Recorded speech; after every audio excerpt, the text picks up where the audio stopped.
It always starts with us. No matter what's going on in our world, we have to start with ourselves. And at times that can feel very selfish, and it's not, right? It's the classic, you've got to put your oxygen mask on first.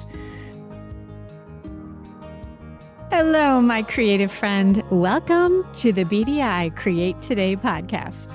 This is a podcast where we'll discover the who, what, where, when, why, and how you can be creative or have more creativity. And together, we'll explore the extraordinary impact creativity can have in your life, in your heart, mind, body, and soul. And if we haven't met yet, I am Beth Buffington, a licensed artist, digital illustration instructor, and a creative coach living just outside of the windy city of Chicago, Illinois. But mostly, I am someone who is curious about how creativity can weave its way into our lives. Now, each week we're going to look at one or more of the sparkly facets that make up the ever-changing kaleidoscope that is creativity. Welcome back to the Create Today with Beth Buffington podcast. Today, I have a treat for you, a returning guest that we talk to every now and again, just so we can get our well-being grounded and find some traction. I have Lisa Murphy here. She is a healthy aging coach, and she is going to talk to us today about thinking about the health that we have in the age, the season that we're in right now, and how we can ground ourselves through a little bit of help with our creativity so we can manage better with what we're dealing with today. So Lisa, welcome. I am so glad to have you here today so that you can come and shed a little bit of your wisdom to the listeners about the season of life that they're in right now and how they can use it to feel better about what they're doing every day. So welcome. So glad you're here. Thank you so much, Beth. It's always great to be here with you and your listeners. So I think that today we're going to talk about stuff I hear all my friends talk about. And that is, oh my gosh, there is a lot going on in the world right now. And it's stuff that people are dealing with individually, with partner, with the family, with the community, with politics, with wild weather. And then just in our world, there's so much unrest going on. If someone has the news on in the morning, by the time you're done listening to a half an hour of news, you feel like you just need to go back to bed. So I think I would like to talk to you today, Lisa, about how do we all deal with this? How do we take all of this pressure and find a way to be better people so that we don't just add to the grimace that I think the world is turning into? What do we do? Oh, yeah. What do we do? And that is a great question. And of course, I don't have a magic answer. However, I'm experiencing this in my work as well with clients, and I'm experiencing it myself. People are upset, people are worried, people are concerned. There's a lot of aggression, a lot of argumentative stuff flowing around. And then that's in the world, right? And then we each have our own concerns. We've got aging parents where we're worried about our children. You mentioned the weather. You're right. We are, I think, almost exactly 6 months to the day. Actually, it might be to the day of the hurricane that hit Asheville, North Carolina, where I live. And now we've got forest fires.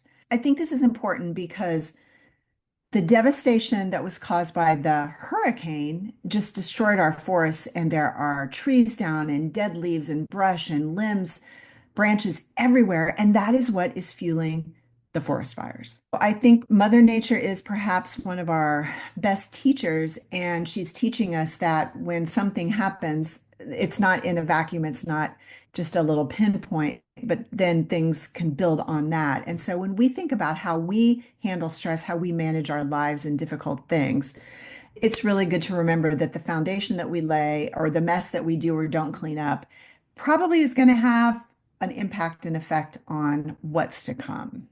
Yes. And I know I have a lot of listeners that are out on the West Coast that dealt with the fires in California.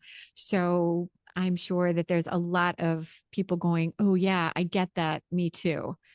Let's talk about how we need to cope with all these layers and layers Yeah. of stress that we can just really obsess about if we let ourselves. Yeah, so what do we do, right?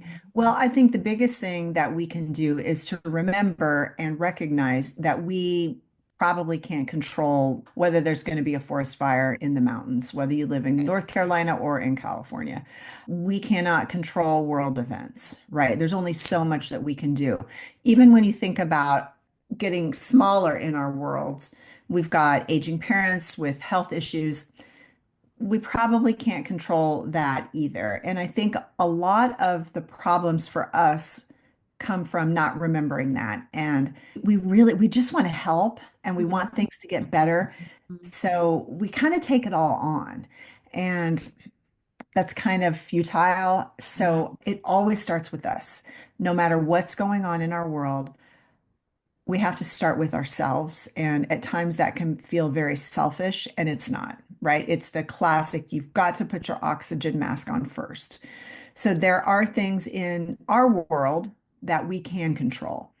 And the title of your work, Create Today, Mhm. that is, I believe, about the best place to start is we can start by creating our own day, which then will create our week, then create our month, and that will create our life. And we can go to bed and know that we've done all that we can do, really. And we will be in a much better place to actually help people, help others, help the world once we've taken care of ourselves first by intentionally creating our day. Yeah. There's so much to unpack in there. And I think that you're right. The thing about create today is that we can only really do what we can do in the moment that we're in right now.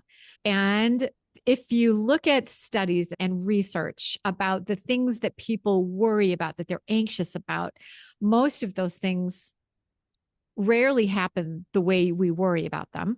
I mean, they usually either don't happen or they're not as bad as we thought. So the hours that we spend worrying about something is a lot of time that's just not spent well.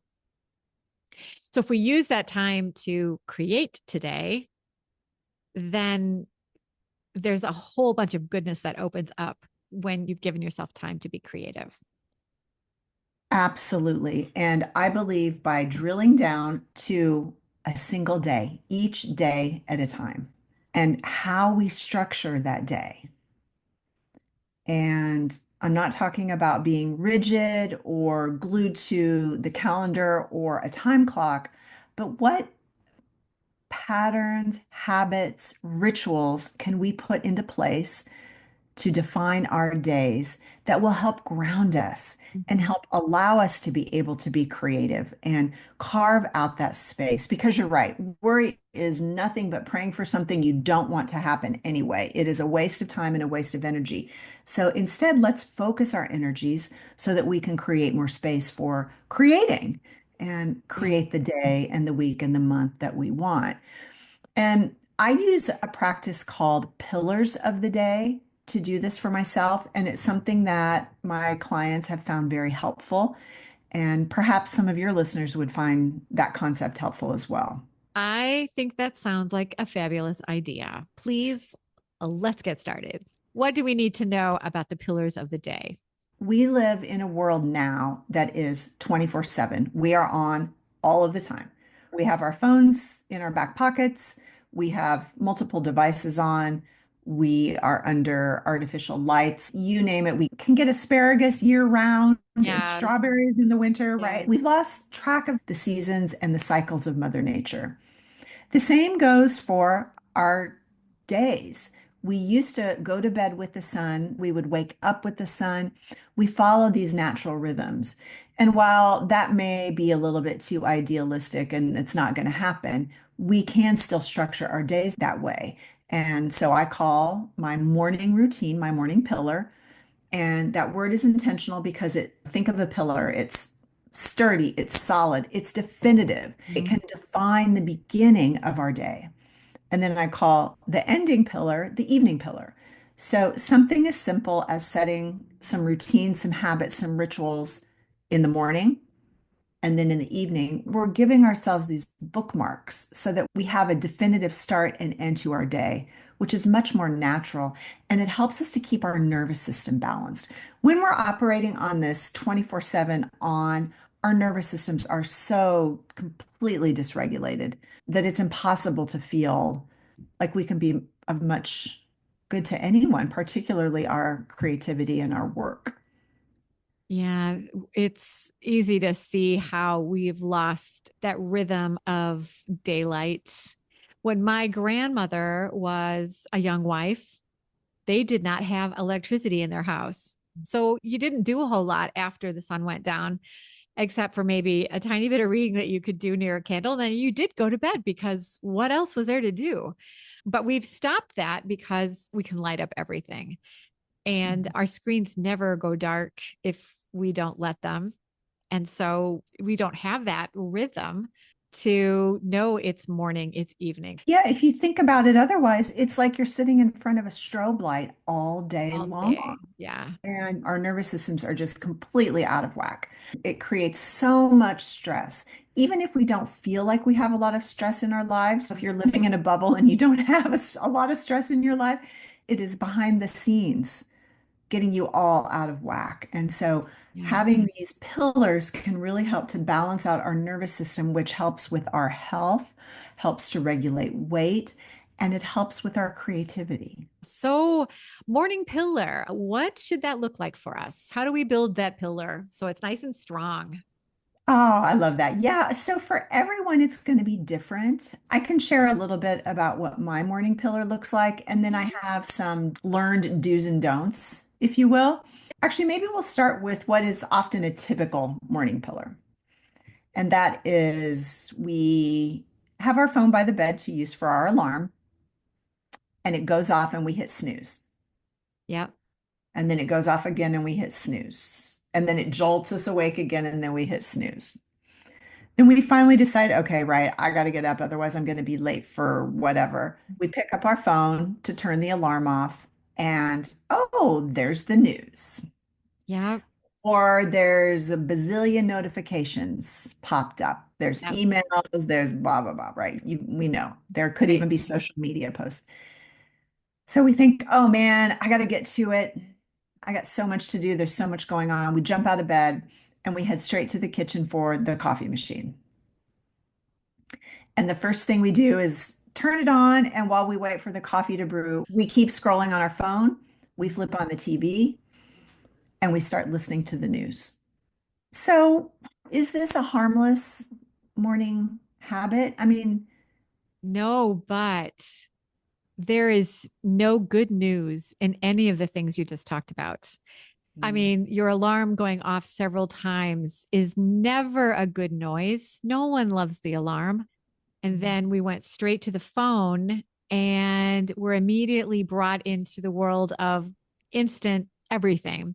What needs to be done now? Who's doing it better? And then we've come downstairs to the news that if it bleeds, it leads. And it rarely is bringing us any like, oh, well, that's nice. I'm glad to hear that's happening. Usually it's sad news, hard news. So all of those things, you've only been up for what, 20 minutes? right. And you've done nothing good for your mind at that moment. And don't forget the jolt of caffeine, And right? right, straight up caffeine right out of the gate. So, the scenario that we've just discussed, it turns on our sympathetic nervous system, which is our fight or flight. And that is the brain's way of telling the body it's in danger. And so it needs to be prepared to turn and fight the proverbial tiger or flee from it. But the truth is, things may be crazy, but we're not being chased by a tiger. And we've developed this habit of starting our mornings like this. And it's basically just a slow drip of adrenaline, of cortisol, and then caffeine. It just gets us all amped up. I've had this conversation enough and I've heard the pushback and the excuses, I'm going to call them, if you will, So I know what a lot of people are probably thinking, but that's how I wake up. That's how I get going. That fires up my creative brain. Yeah, maybe, but I call baloney probably not so much. Because when we are in that out of balance state, we aren't relaxed, we're stressed, we are doing so much harm to our body, we're weakening our immune system, we are messing with our digestion because if we're being chased by a tiger, our digestive system does not care about digesting whatever we put in it. Our heart rate raises and our blood pressure raises as well. So if you can create in a totally massive stressed out state, like that's great.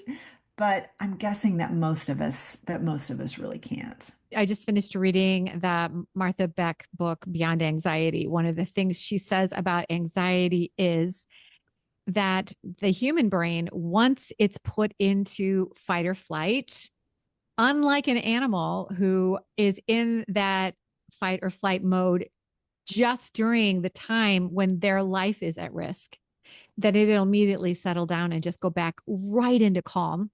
Yeah.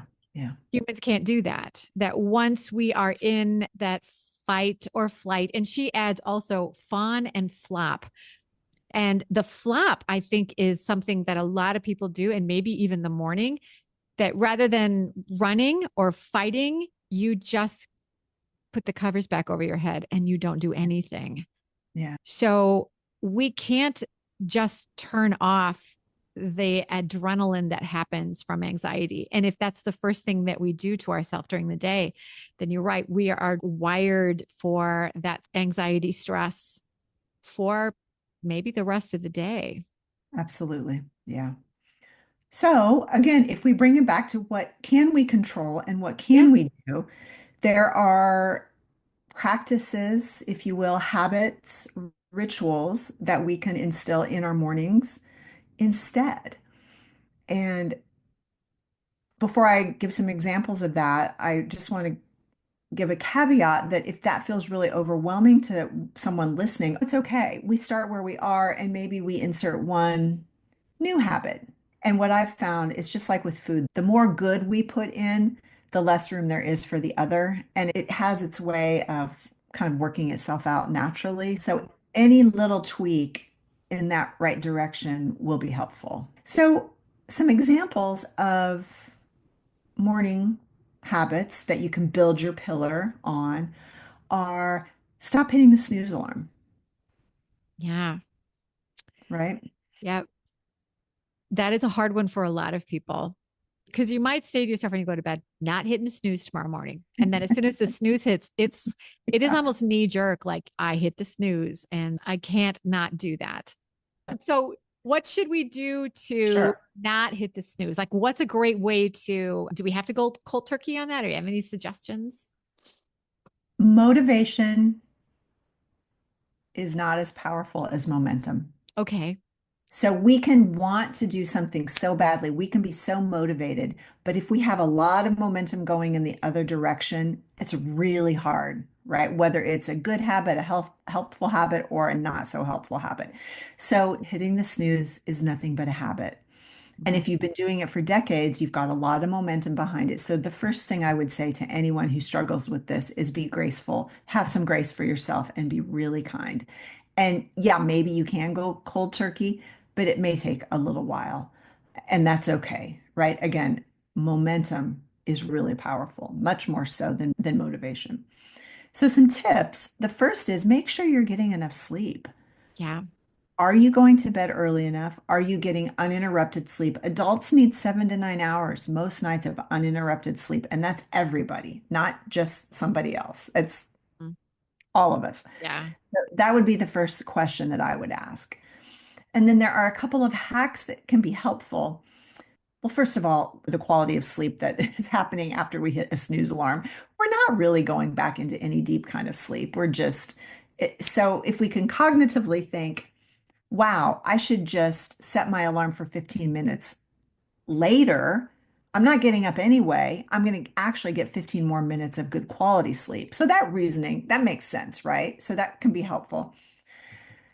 Putting your alarm on the other side of the room Yes, is that's a sneaky way to do it. Yeah. is huge. Right. I mean, once you're out of bed, we're probably not getting back in. So putting the phone or the alarm on the other side of the room is a great way to start. Yep. I remember when I was in college, I had the top bunk in our dorm room, and my alarm, the only place I could put it was on a top shelf above my desk. So the only way for me to turn off my alarm was to sit up, duck my head, and then crawl over to where my alarm was. And once you got that far, you were up. Yeah. So you're right. If you can put your alarm somewhere where it's not just a floppy arm away from hitting the snooze, you have to actually get up to go turn it off. Yeah. Maybe there's something you could do to say, when I'm up, maybe there's like a little prize that you could have. I don't know. What would that be? For Right? sure. Well, yeah, for sure. So another really great tip that I've been working with now that the weather's getting nicer, because I am a chronic snooze alarmer, I get it. I understand. I've got so much compassion for anyone else who does it. But I've started the very beginning of my morning pillar now is to step outside. So this depends on, of course, the layout of your home, but if you can easily get outside immediately. So we're fortunate we've got French doors in the bedroom, so I can walk out onto a deck. Oh, that's so nice. Yeah. So I get up and I know I am so looking forward to stepping outside, hearing the birds sing. And that little trick has really been working for me. If you have a favorite tea, you Mhm. could have your tea in a thermos sitting by your alarm. So you get out of bed, you go shut the alarm off. Ah, there's my lemon water or my lemon ginger tea. That might be something nice too. Or maybe you've got some affirmation cards that you could set on your dresser by your alarm. And when you're there, you could pull your card for the day. Yeah. And pretty much most all affirmation cards are very positive and they're very motivating. And so you're probably not going to go and get back in bed. Probably not. You could also do something if you are someone that can be trusted to do this. You could tell yourself, if I can get up 5 days out of 7 without the alarm going off and take it off, then I can get a pedicure. I can go to Starbucks and read a book and get a coffee, something that will build to something that will be a treat for you. So that could be an incentive as well. That's a great idea. And that works for a lot of people. I would suggest perhaps having like a little chart where you can tick Yeah. the box or put a sticker. Yeah, Stickers. Yeah. that could, who doesn't love stickers? Yeah, I think Yeah. that's a really great idea. Yeah. Give Mhm. yourself a prize. Why not? Yeah. You would do that for your kids, give them incentives. So do that for yourself. You need to be kind to yourself. And you're right. Who doesn't love a sticker? Let's all have some sort of thing that needs stickers. And then gives you a little allowance at the end of the week. I think that's a great idea. Okay, so I'm up. Now, how do I stay away from my phone? What do I do instead of my coffee? And how am I dealing not getting my news fix? Like, how do I get away from these things, Lisa? Remember, we're not replacing, we're just adding. So Yes. I'm not telling anyone that they have to stop looking at their phone. I'm not telling anyone that they can't have their coffee or that they can't watch the news. What we're going to do is we're going to add some bumpers in there, if you will, some speed bumps. We're going to add in some more good habits. So I'll just share my mornings, and it's not this way every morning. I'm not perfect, but most mornings I get out of bed. I have that thermos of lemon water. Sometimes I put a slice of fresh ginger in it. I have it right by my alarm. I turn my alarm off. I pick up my thermos. I put my feet on the floor because my stuff is right by my bed. It's not across the room. I put my feet on the floor. I take some sips of that warm lemon water, and then I'm lucky I can go outside. Okay. I just stand there for a few minutes drinking my water, listening to the birds, and then I'm ready to come back in. I have a personal rule that I do not look at my phone or turn any noise on, no news, no radios until after I've done my meditation or my journaling, whatever practice it is that I'm going to do for the day. So I call that practicing silence. Here's a question for you. Yes. I've read this in a book and I've heard this from other friends who have either newly divorced or widowed or, well, for whatever reason, empty nesting for the first time. And one of the things that they dread is being alone in a house by themselves with no Mm. noise. And so the television turns into almost that feeling that there's someone else there. And Yeah. so the silence is pressing on them.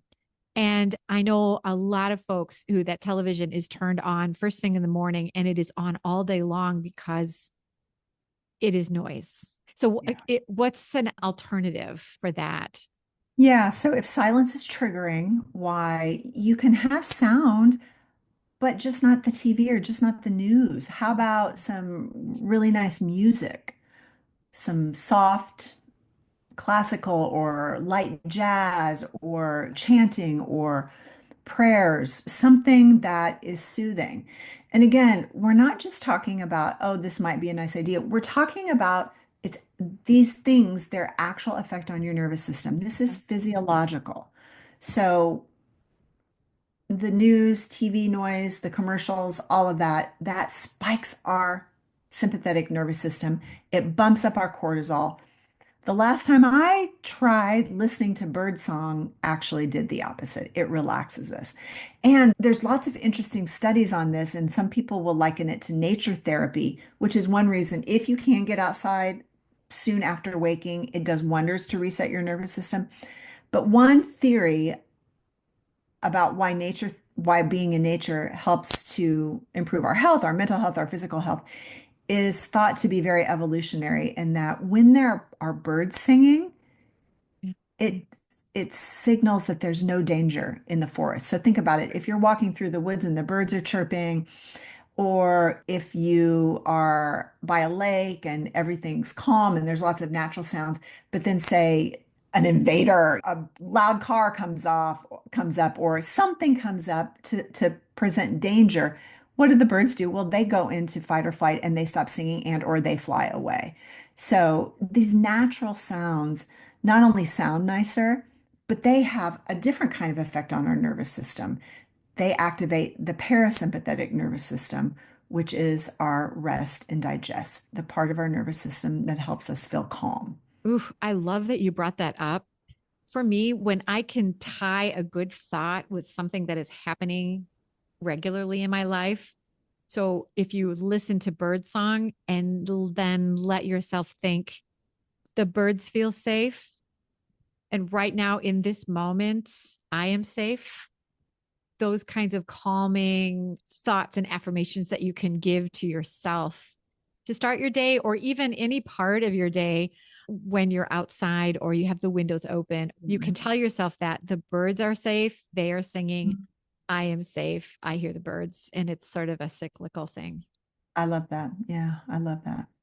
So soothing sounds, of course, in the winter, you could flip on the fireplace crackling noise. You can find that on YouTube. Yeah, I think again, we're not trying to take anyone's rituals away, but we just want to encourage people to think about the effect that they are having. And so, to use the example of someone grieving, and the silence might be very triggering, feeding the nervous system the noise of the news and all of that bad stuff, that at the end of the day is not going to help them heal or feel better. So, one thing you can do is listen to podcasts like Create Today. Absolutely. Really great thing to Absolutely. welcome. The Create Today podcast comes into you in the morning at 6 o'clock on Thursdays Central Time. I would love to join you for your first sip of lemon tea. Yeah, yeah. Now we've got our sound sort of figured out. Tell us what's the advantages of lemon? You keep bringing that up. Lemon, ginger lemon tea, lemon water. Tell us the magic behind this tart fruit. Yeah, you can start with coffee, and I drink coffee. However, if we really stop and think about the effects, remember when I talked about when this happens, it has an effect on what comes next. And so if we are waking up and immediately pouring acidic caffeine into our bodies, what is it going to do? Now, it jolts us awake, which some of us may need, which again, we'll talk about evening pillars, but let's think about, are you getting enough sleep? Do you really need that to wake up? So it doesn't have to be lemon water, but I love warm or room temperature. Lemon tea, it's just simply warmer room temperature or hot water with fresh lemon juice. And sometimes I add a slice of ginger. So, one, that I have been doing that for decades. So now I equate that to a wonderful start to the day. It's become much more of a habit and a ritual. But there are some purported benefits to this as well. Yep. If we think about overnight, we've been fasting, we haven't had anything to eat all night. So the lemon juice is acidic outside of our bodies, but it's alkaline on the inside. So rather than putting in acidic caffeine, we're putting in alkaline, no caffeine. So it's acting to break our fast. So it's gentler on the digestive system. It actually jump starts our nervous system. I've had clients who've had problems with digestion, struggle with constipation and regular elimination. They do this one thing and they can't believe the difference, how much Wow. it, yeah, yeah. Okay, so recipe. Let's talk recipes. Oh, yeah. Okay, so I got a glass of water, like talking 8 ounces. And then are we squeezing fresh lemon? Can I use lemon just from the uncapped lemon juice I have in my fridge? And when you're talking ginger, when you say a slice of ginger, explain yourself. Okay, go. Yeah. 8 ounces is great. And oh, by Uh-huh. the way, you don't have to shoot this before you can have your coffee. Make your lemon water, go about your morning routine. And I sip on it throughout the day, right? But I make sure I at least take drinks before I move on to coffee. I would say at least to 8 ounces. That would be a great place to start. And I do squeeze fresh lemon. I buy organic lemons because I do this every day. So if there is going to be a pesticide or an herbicide or something Yes. poisonous, I don't Right. want that every day. Yeah. You can do it out of the bottle. Again, work with what you've got and where you are. Yes. So Right. if this sounds like craziness to you, do what will hit the easy button. I do keep fresh ginger root in my refrigerator, so I just slice off a little wedge and I pop it in. Okay. Optional, you absolutely wouldn't have to do the ginger part. Or if this all sounds like cooking to you, you're like, I don't want to cook first thing in the morning. Buy some lemon ginger tea. There you go. Right. There you go. Now, I had one more question to ask you. Let's say this all sounds so tart. Can I add a little honey to that? Is that a bad thing? You can add a bit of honey for sure. Yeah, absolutely. Okay, so now I've got my bird song and I've got my lemon water. How am I stopping some of the scrolling that I'm doing on my phone? Is that important to like get rid of? Stop? Slow down? What? I find that device use can be one of the most difficult things to go cold turkey on because it actually is affecting our nervous system. We are addicted. Device use, scrolling, especially with social media, it's a dopamine hit, and we're just looking for that. So, again, the pillars to the rescue. This is where you can set some mini pillars within your big pillar.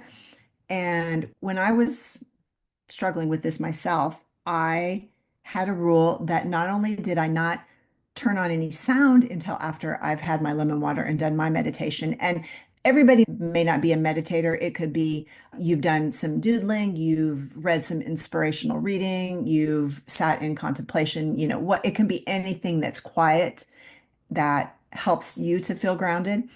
So I would not let myself pick up my phone until I'd had my lemon water and my meditation. I just set that hard and fast rule. I had to go kind of hardcore to begin with. But it's like anything. After a few days of the new habit, you're not missing the old at all. Right. I've talked to people who have gotten creativity back into their lives. And one of the things they've told me was when they were searching for that little divot of time where they could be creative, they found that there were moments during their day where they found themselves 15, 20, half an hour at a time scrolling on TikTok or Facebook or Instagram or whatever social media outlet is your jam. And they found that they could do something else instead of that. And that is how they found time to be more creative. So if you're Mhm. looking for, I don't know, how do I squeeze one more thing into my day? That is like a swap, right? So maybe less of this and more of that. And then eventually you'll find that you prefer to do this new activity rather than the scrolling. And so if we're talking morning still, and you're looking for something to do and you haven't been able to sit still enough to meditate, hop onto the Create.today website, and in the events you can take the doodle meditation workshop. It's set up so that it is a daily practice that you can plug and play into the morning. It's a great way just to apply a little bit more ease into your day instead of maybe the phone. Yeah, so perfect. What a great example. And I think that's it, right? Try one or two of these things and see how it feels. And I haven't ever had anybody come back and say, I did all these things for my morning pillar and I felt worse. Not once, not once. Remember, everyone, Lisa said you don't have to do it all at once, and it is not taking away, it's adding to. And honestly, we're not talking anything that's a massive time suck. I mean, in fact, if you don't hit snooze, you're going to save that time. You, Yeah. in my example, I stand outside maybe for 30 seconds. I make my lemon water the night before. I put it in a water bottle that keeps things warm by my bed. It's there and waiting for me. And then, depending on my day, I maybe meditate anywhere from literally 30 seconds to 20 minutes or more, Yeah. depending. So, I'm not saying you've got to Oh, it's, lead a monastic life. oh, We're talking seconds and minutes here, folks. yeah. Oh, we can all do this. We can all do this. This is care for yourself. Can you imagine if someone every morning would bring in warm tea for you the moment you were waking up? How wonderful would that be? So, these are things that are attainable. I love that. Absolutely. And if you don't have time for meditation or journaling or working on your sketches, take 3 deep breaths. It's wonderful to have this menu of things from which you can choose. And I also want to give a shout out to people who may be caregivers, whether they've got children or elderly family members living with them. And you may be thinking, oh, that sounds really nice for you, but there's no way. Well, there is always a way, and it just might look different for you. You might have to set your alarm a few minutes earlier. You may Yep. have to prioritize that magic time in the morning so that you actually can do a few of these things. And sometimes, if you've got small children, maybe some of this has to wait till after you've done the school run and you're home before you start your work, right? Again, this can look a lot of different ways, but what matters is that you are creating your day with intention and filling those morning, they're very influential, those morning hours. We're filling them with things that are going to help balance our nervous system so we're better equipped to deal with everything that the day throws at us. I think that a lot of people don't even realize that they have a morning ritual because it's just sort of happened. The alarm goes off, of course. I hit the snooze 3 times because it's there. And then my phone, I look at it, and then I must have coffee, and then the news is on. So, what you didn't realize is you've set up this ritual, and now you're locked into something that you maybe didn't necessarily choose. And that is a choice that you get to make. And so if you have something that you're looking at right now going, yeah, that could be better, that you can make it better. And it just takes a little bit of rearranging to really open up the space. I love it. I love it. We're just resetting. Yep. We're Yeah. just resetting. And there are different phases in our lives where things will be different. And I wouldn't say that we keep the same morning pillar from now until 30 years from now. Life changes and it's going to change, and we want to adapt and adjust. Yeah. So I mentioned lemon water. We've talked about meditating, getting outside. Some other examples are journaling, working on your art project. I've got poodles, so I'll give my poodles a snuggle if they're up. On the days that I have time, it's really nice to start with some movement, maybe some stretching, or if I have time to go to the gym or take a walk if the weather's nice. These are not things I'm suggesting we do every morning. It's just some options. So have your menu of things that you know is going to set you up for success for the day. And it's different for everyone. And again, it doesn't really matter. What matters is that, and if you don't know, try some experiments and see Yeah. and figure it out for yourself. And then give yourself loads of grace. If you've been doing things the other way for a really long time, It's going to take some Mhm. time, and that is okay. Yeah. And I think, again, to remember that these are things that you're gifting yourself and Mm, that it is okay to receive these gifts. absolutely. Yeah. Yeah. That you would give them to others. So you should be able to receive them from yourself. So that kindness is important. Yeah, absolutely. And if you think it's selfish, really think again, because Mhm. how are you going to be showing up for your family, for your work, when you start your day with that adrenaline, cortisol, caffeine, bad news cocktail versus even just taking a very few minutes to yourself before you present yourself to the world? Right. Because the reason we're talking about this today is we're finding ways to settle ourselves, to find a little calm in our day so that we can be able to control the things we can control. And, Absolutely. but like Lisa said, this isn't a magic pill. It isn't meaning if you have lemon tea, you'll be calm all day. It is a slowly adding to all these things, doing them day after day so they become a ritual that helps you find that grounding. And when you're doing this, do you ever find yourself like taking it for granted? Now you're just chugging your tea and whatever. But you have to be intentional while you're doing that? I think that's the key, right? Like remember why. Remember why you're doing this. Mm. I think yes and no. Yeah, I think that's a great question. And I think a little bit yes and a little bit no, because even if we're kind of think about things we just do without thinking on autopilot, we're still getting the benefits of it. Right. So if I'm still, I try to be, I mean, for me, that's really what it's all about is being mindful. And I'm a big meditator. I love that aspect of it. But for Mm. someone else, it may not be. But so I do like to stand there and really tune into my senses. But even if that isn't meaningful to you, the very acts of these things, it is like a way of tricking your nervous system.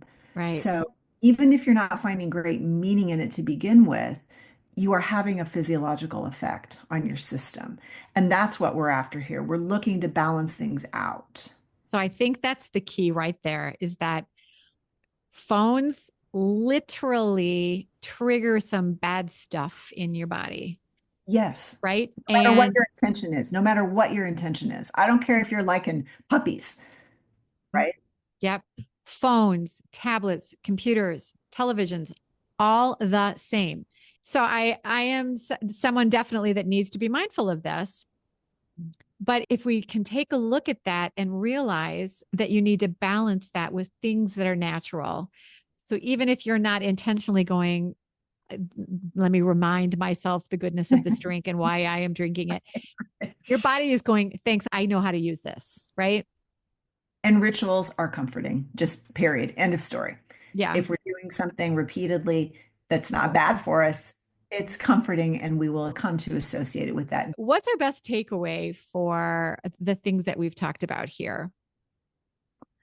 I would say if you're already doing most of these things, good for you. And there's always room for refinement or for revisiting. Just Mhm. because you did it for 10 years doesn't mean it's still serving you. So kind of reevaluating, oh, would this fit better? Or maybe you want to change it up seasonally. So my pillars are definitely different when the weather's Yeah, spring, summer, and fall than they are in the winter. So I would say if you're old hat at this, revisit it and just kind of ask yourself, is this still working for me? And or are there seasonal tweaks I could make? If absolutely. you're like, oh my gosh, you two ladies are crazy, Well, that's I some of it. would say start by making a list. One list of things that might be grounding to you for the morning. And you could make an art project out of it. You could stick it on a sticky note on your computer or on your desk and just kind of sit with it for a few days. I love that idea. I also think that write down the elephants in the room. What are the things that you're doing right now that are probably not Yeah, beneficial for you? Write those things down and then write down the things you think would be great to add to love your it. morning. And then how can you start maybe switching some of those off and on? Love it. And then you can kind of make a long term plan to make that work better. I love that. What's causing me the most pain right now? Yeah. Costing me the most? What's causing me the most pain? What's keeping me from creating? what are those things? Yeah. Yeah. Yeah, call out the elephant in the room. That's great, Yeah. Beth. I love that. So I know I have some things I'm going to tweak in my life right now. Tell us, Beth, tell us, what are you going to tweak in your life? So I am someone who does listen to the news a little bit in the morning. I've actually pared it down. I don't listen as much as I used to, but I'm going to pare that down even more. And I'm going to start making myself some lemon water. I love the idea about the thermos at night. I'm going to do that. And I'm going to come downstairs and then I'm going to, since the weather's starting to get nicer, I'm going to just go outside with Raspberry and stand on the patio for a little while and just kind of get my morning started that way. And then start doing the things I normally do, which is doodle meditation and doing my to-do list and all the things that I know are good for me. All right. So do those things first and then turn the news on. That's your Yeah. reward. Yes. That's your Yes. reward for getting out of bed, doing all these wonderful things. And then remember, I'm not saying we don't get to do those things, but we're just inserting some other things first. So, Lisa, thank you so much for coming and chit-chatting today about morning rituals and the pillars that we can set up, pillars of strength that will just help fortify us. What a gift. What a gift that you've given us that now we can turn around and give back to ourselves. So everyone, find time to be kind to yourself today. Think about what you're going to do this evening to set up yourself for a good day in the morning. What does that look like? And whatever you do, my friends, I know that you will stay creative. Thanks a lot for coming, Lisa. We'll talk to you again soon. Bye-bye. Thanks, Beth. Bye.